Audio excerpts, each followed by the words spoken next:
ਇਹ ਜਿਹੜਾ ਸਥਾਨ ਆ ਇਹ ਸੱਚਾ ਸੌਦਾ ਜਦੋਂ ਬਾਬਾ ਕਾਲੂ ਜੀ ਨੇ 20 ਰਜਤ ਪੰਨ ਦਿੱਤੇ ਸੀਗੇ ਉਸ ਸਮੇਂ ਦੀ ਜਿਹੜੀ ਕਰੰਸੀ ਸੀਗੀ ਜੀ ਤੇ ਉਹਦੇ ਵਾਸਤੇ ਵਪਾਰ ਕਰਨ ਨੂੰ ਭਾਈ ਮਰਦਾਨਾ ਜੀ ਨੂੰ ਨਾਲ ਭੇਜਿਆ ਸੀ।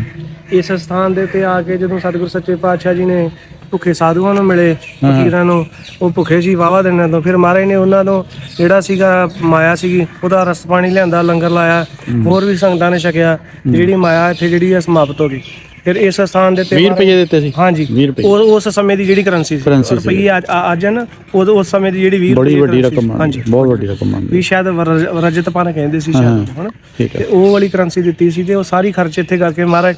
ਫਿਰ ਜਿਹੜਾ ਆਪਾਂ ਪਿੱਛੇ ਸਥਾਨ ਵੇਖ ਕੇ ਆਏ ਜਿੱਥੇ ਮਹਾਰਾਜ ਸਾਹਿਬ ਉਹ ਆਪਣਾ ਆਰਾਮ ਕੀਤਾ ਸੀ ਨਾ, ਤੇ ਉੱਥੇ ਜਾ ਕੇ ਠਹਿਰੇ ਸੀਗੇ ਆਪਣਾ ਤੰਬੂ ਸਾਹਿਬ, ਤੰਬੂ ਦੇ ਇੱਥੋਂ ਮੁੜ ਕੇ ਜਦੋਂ ਗਏ ਵਾਪਸ ਇੱਥੇ ਸੇਵਾ ਕਰਕੇ ਸਾਰਾ ਲੰਗਰ ਪ੍ਰਸ਼ਾਦਾ ਛਕਾ ਕੇ ਸਾਧੂਆਂ ਨੂੰ, ਫਿਰ ਉੱਥੇ ਜਾ ਕੇ ਜਿਹੜਾ ਆਰਾਮ ਕੀਤਾ ਸੀਗਾ।